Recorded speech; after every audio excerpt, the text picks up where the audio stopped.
ഒരു ആഭ്യന്തരമന്ത്രി ഈ ചേരിയിൽ നിന്ന് മറ്റൊരു നേതാവ് ഉണ്ടായി വരുന്നത് നിനക്ക് സഹിക്കില്ല അല്ലടാ?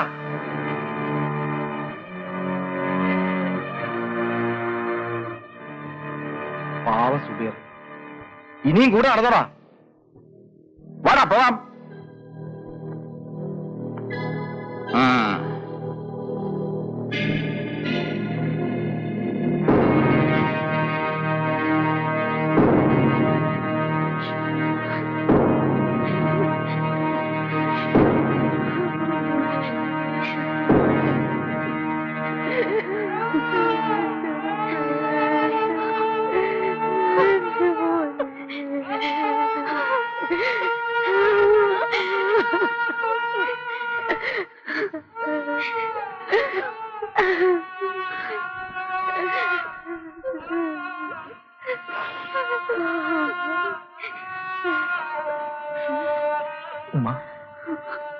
വന്നോ?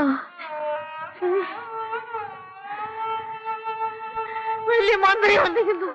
എന്റെ മോന്റെ മയ്യത്തിലാണ്. വലിയ രാജാവ് വന്നിരിക്കുന്നു.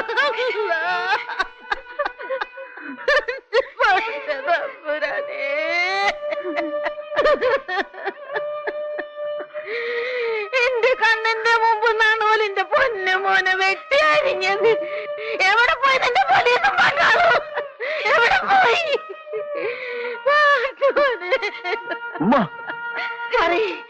ആരാ എന്റെ മോനെ കൊന്നത്? എന്തിനാണ് എന്റെ മോനെ കൊന്നത്? കാണിക്കുന്നത്?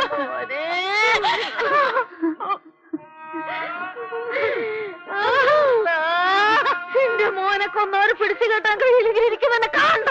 പോയിക്കോ, പോടാ, ഇറങ്ങിപ്പോ, പോവാൻ പോടാ.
നമ്പ്യാരെ അറസ്റ്റ് ചെയ്താൽ തന്നെ അയാൾക്കെതിരെ സംസാരിക്കാൻ ഒരു സാക്ഷിയെപ്പോലും നമുക്കിനിയും ലഭിച്ചിട്ടില്ല. ഇന്നലത്തെ അക്രമത്തിൽ പങ്കെടുത്ത ഒരാളെപ്പോലും ഐഡന്റിഫൈ ചെയ്യാനും നമുക്ക് കഴിഞ്ഞിട്ടില്ല. A total failure of the law and order machinery. ബ്യൂറോക്രസിയും പോലീസും ഒക്കെ കേവലം നോക്കൂത്തികളായി മാറുന്നു അല്ലേ? ഏതു ദുരന്തവും കുറെ പഴുതുകളും വിശദീകരണങ്ങളും കൊണ്ട് ഡൈല്യൂട്ട് ചെയ്യാൻ നമുക്ക് കഴിയുന്നു. നോ, വ്യക്തിപരമായിട്ടല്ല, അത്രയ്ക്ക് അടുപ്പമുണ്ടായിരുന്നു ഞാനും സുബൈറും തമ്മിൽ. ഒപ്പം പഠിച്ച, ഒപ്പം കളിച്ചു വളർന്ന ചങ്ങാതിയുടെ ജീവൻ പോലും സംരക്ഷിക്കാൻ കഴിവില്ലാതെ. പോലീസുകാരിൽ ഒരു വിഭാഗത്തിന് ഇപ്പോഴും നമ്പ്യാരോടാണ് കൂറ്. അന്വേഷണത്തിന്റെ പേരിൽ ഇന്നലെ രാത്രി അവർ അറസ്റ്റ് ചെയ്തതും തല്ലിച്ചതച്ചതൊക്കെ ചേരിയിലെ തന്നെ കുറെ നിരപരാധികളെയാണ്. അവരെയൊക്കെ വെറുതെ വിട്ടില്ലേ? Yes sir. But sir, they are still very agitated. അങ്ങയോടാണെന്ന് തോന്നുന്നു അവർക്കിപ്പോ കൂടുതൽ വൈരാഗ്യം. ചേരിയിൽ നിന്നും കിട്ടാമായിരുന്ന മുഴുവൻ തെളിവുകളും കുറെ പോലീസുകാർ എന്നെ നശിപ്പിച്ചു. ഈ വേഷത്തോടും പദവിയോടും ഒക്കെ പുച്ഛം തോന്നുന്നു സർ. ഒന്നിനോടും റിയാക്ട് ചെയ്യാൻ പറ്റാത്ത അവസ്ഥ. ഇതെല്ലാം വലിച്ചെറിഞ്ഞിട്ട്. നോ, ഈ വേഷമിട്ടുകൊണ്ട് അങ്ങനെ സംസാരിക്കാൻ നിങ്ങൾക്ക് അവകാശമില്ല. ഒന്നും നിങ്ങളുടെ തെറ്റുമല്ല. ഈ പരാജയത്തിനെല്ലാം ഉത്തരവാദി ഞാനാണ്. അത് ഞാൻ ഏൽക്കുന്നു. ചെയ്യാൻ കഴിയുന്നതും അതിലപ്പുറമൊക്കെ ചെയ്തു തീർക്കാനുള്ള വെമ്പലിൽ ഒരു ചട്ടക്കൂടിനുള്ളിലാണ് നമ്മളൊക്കെ എന്ന സത്യം മറന്നത് ഞാനാണ്. തെറ്റുപറ്റിയത് എനിക്കാണ്. Now I realise it. Thank you. Thank you for everything. Sir, രാജിവെക്കാനാണോ അങ്ങയുടെ തീരുമാനം? യെസ്. ഈ സിറ്റുവേഷനിൽ തന്റെ ഈ രാജിക്കത്തിന്റെ സ്ഥാനം ചവറ്റുകൊട്ടയാ. എടോ, ഒരു ക്രൈസിസ് ഉണ്ടാകുമ്പോ തോറ്റു കൊടുക്കാൻ എളുപ്പമാ. അതിന് പ്രത്യേകിച്ച് ഒരു വെടുക്കും വേണ്ട. അവനവന്റെ കഷ്ടനെ ചോദ്യം ചെയ്യുന്ന പ്രതിസന്ധി ഉണ്ടാകുമ്പോ ഫേസ് ചെയ്യണം, തിരിച്ചങ്ങോട്ട് തോപ്പിക്കണം. അതാണ് ഒരു ഭരണകർത്താവിന്റെ മിടുക്ക്. നോ സർ, ഇതാരുടെങ്കിലും തന്റെ ഇടത്തിന്റെ പ്രശ്നമല്ല. ആഭ്യന്തരമന്ത്രിയുടെ ജോലി ഏറ്റെടുത്ത അന്ന് മുതൽ ഞാൻ തുടങ്ങിയതാണ് വർഗീയതയുടെ പേരിൽ ജനങ്ങളെ ഭിന്നിപ്പിക്കുന്നവർക്കെതിരെയുള്ള ഈ യുദ്ധം, റെയ്ഡും അറസ്റ്റും എല്ലാം. പക്ഷേ ഒടുവിൽ അവരെന്നെ തോൽപ്പിച്ചു കളഞ്ഞു സാർ. അവരെ തടയാൻ എനിക്ക് കഴിഞ്ഞില്ല. ഇപ്പോ അവരെ നിയമത്തിന്റെ പിടിയിൽ കൊണ്ടുവരാനും എനിക്ക് കഴിയാതെ പോകുന്നു. ഇല്ല സാർ, ഇനി ഇങ്ങനെ തുടരുന്നതിൽ അർത്ഥമില്ല. I want to quit. ഞാൻ രാജിവെക്കുകയാണ്.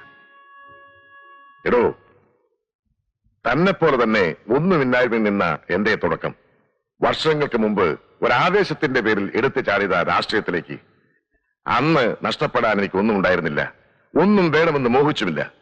പിന്നെ പിന്നെ വലുതായി, നേതാവായി. പിടിച്ചു നിൽക്കാനും കിട്ടിയതൊക്കെ കൈപ്പിടിയിൽ ഒതുക്കാനും ഒരു വാശിയായി. മുകളിലേക്ക് ഓരോ പടി കയറുമ്പോഴും അതിന്റെ തൊട്ടു മുകളിലത്തെ പടിയിൽ നിന്നവർ എന്നെ ചവിട്ടി താഴേക്ക് തള്ളിയിട്ടുണ്ട്.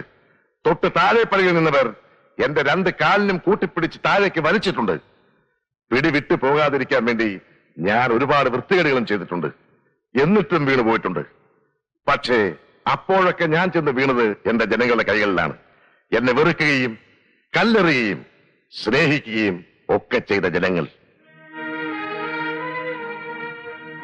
കല്ലെറിഞ്ഞ കൈകൾ കൊണ്ട് തന്നെ ജനങ്ങൾ എന്നെ പിന്നെയും പിന്നെയും എടുത്തുയർത്തിയിട്ടുണ്ട്. തിരിച്ചങ്ങോട്ട് ജനങ്ങൾക്ക് ഒരുപാട് എന്തെങ്കിലും കൊടുത്തു എന്ന് ഞാൻ അവകാശപ്പെടുന്നില്ല. അവർ പ്രതീക്ഷിച്ചതൊക്കെ നിറവേറ്റി എന്നും പറയുന്നില്ല. പക്ഷേ മനഃപൂർവമല്ലാതെയുമുള്ള കുറേയേറെ തെറ്റുകൾക്കിടയിൽ ഒരു പിടിശേരികൾ. അതിന്റെ പേരിൽ എനിക്ക് വാരിക്കോരി ജനങ്ങൾ സ്നേഹം തന്നു. അതാണ് ജനം.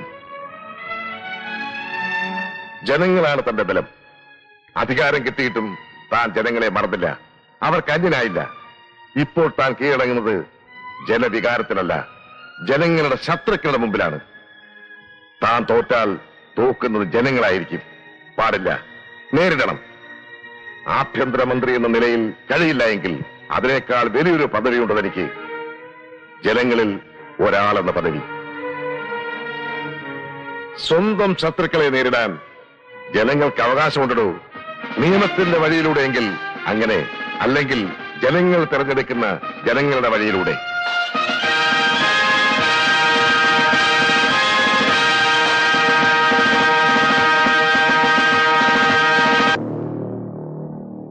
നമ്പ്യാരുടെ കരുനീക്കമൊന്നും ഇനി പിഴക്കില്ല. നോക്കിയോ സ്വാമി ഹസൻഭായ്, ഇന്നലെ ചേരിയിൽ നടന്ന ഒരു തുടക്കം മാത്രം. മുമ്പൊരിക്കൽ ഞാൻ പറഞ്ഞിട്ടില്ലേ, മതത്തിന്റെ പേരിൽ തമ്മിത്തല്ലി ചാവുന്നവർ മരിക്കുന്നത് നമുക്ക് വേണ്ടിയാണെന്ന്. കഴുതകൾ, അവരാണ് ആയുധക്കച്ചവടത്തിൽ നമ്മുടെ മുടക്കുമുതൽ. ഗോപാലകൃഷ്ണന്റെ നീക്കം എന്താണെന്ന് ഒന്ന് പോടോ. ഇനി ഒരു നീക്കവും നടത്താനുള്ള കരുത്തവന് ബാക്കിയില്ല. He is an absolute failure. പക്ഷെ അവനെ വെറുതെ വിടാൻ നമ്പ്യാർ ഇപ്പോഴും തീരുമാനിച്ചിട്ടില്ല.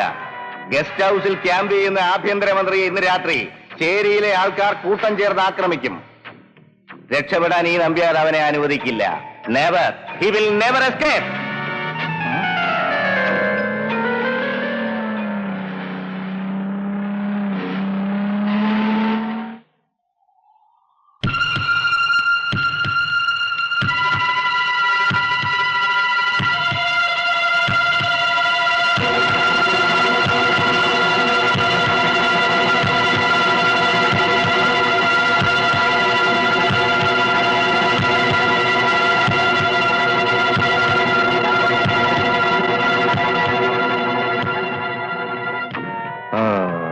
വരുമെന്ന് എനിക്കറിയാമായിരുന്നു.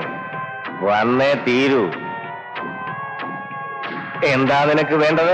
മാപ്പ് അല്ലേ? നോ, ഇല്ല. നിന്നോട് ക്ഷമിക്കാൻ എനിക്ക് ഉദ്ദേശമില്ല. നിനക്ക് ഞാൻ വിധിച്ചിരിക്കുന്നത് മരണമാണ്, ക്യാപിറ്റൽ പണിഷ്മെന്റ്. ഒരു ദയാഹർജിയും നമ്പ്യാരുടെ കോടതിയിൽ സ്വീകരിക്കപ്പെടില്ല. ഒരു ശിക്ഷ വിധിച്ചാൽ അത് നടപ്പിലാക്കാനും നമ്പ്യാർക്കറിയാം. നമ്പ്യാരത് തെളിയിച്ചിട്ടുണ്ട്. നിന്നേക്കാൾ പ്രബലരായ ഒരുപാട് ശത്രുക്കളെ ഞാൻ ക്രൂരമായി ശിക്ഷിച്ചിട്ടുണ്ട്, എന്നേക്കുമായി അവസാനിപ്പിച്ചിട്ടുമുണ്ട്. അന്ന് നീ പറഞ്ഞില്ലേ എന്റെ ഈ കൈകൾക്ക് വിലങ്ങ് പണിയിക്കുമെന്ന്? അതെ, നിങ്ങളെ തളച്ചിടാൻ പോകുന്ന ബലമുള്ള വിലങ്ങുമായി തന്നെയാണ് ഞാൻ വന്നിരിക്കുന്നത്. ഈ കൈക്ക് ഒരു വ്യക്തിയുടെ കരുത്തല്ല, നിങ്ങൾക്കെതിരെ ഇരമ്പിക്കരാൻ ആവേശം കൊണ്ട് നിൽക്കുന്ന ഒരു സമൂഹത്തിന്റെ മുഴുവൻ കരുത്തുകൊണ്ട്. നോക്ക്,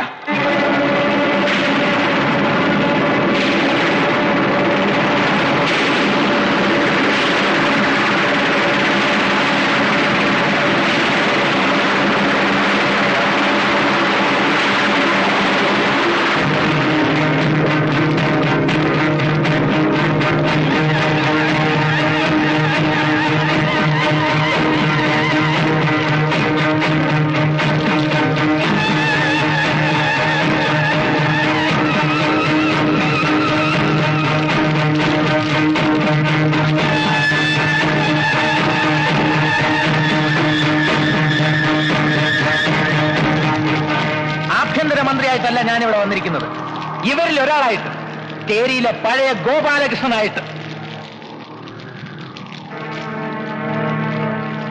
നിയമവും ഭരണകൂടവും നിയമപാലകരും അടക്കം എല്ലാറ്റിനെയും എക്കാലവും ചൊൽപ്പടിക്ക് നിർത്താമെന്ന് നിങ്ങൾ ധരിച്ചു. കീഴടങ്ങാത്തതിനെല്ലാം എന്നേക്കുമായി അവസാനിപ്പിക്കാമെന്ന് വ്യാമോഹിച്ചു, അല്ലേ? ജാതിയുടെയും മതത്തിന്റെയും പേരിൽ ജനങ്ങളെ എന്നും ഭിന്നിപ്പിച്ച് നിർത്താമെന്നും അവരെ കുരുതി കൊടുത്തുകൊണ്ട് സ്വന്തം സാമ്രാജ്യം വെട്ടിപ്പിടിക്കാമെന്നും കരുതിയ വിഡ്ഢിയാണ് നിങ്ങൾ. നിങ്ങൾക്കുള്ള ശിക്ഷ ഇവർ തീരുമാനിക്കും. നിങ്ങളെപ്പോലുള്ള ജനശത്രുക്കളുടെ മേൽ ജനങ്ങൾ അവരുടെ പരമാധികാരം നടപ്പാക്കുന്നത് തന്നെയാണ് യഥാർത്ഥ ജനാധിപത്യം. അടിച്ചു കൊല്ലണ ഈ പട്ടികളെ!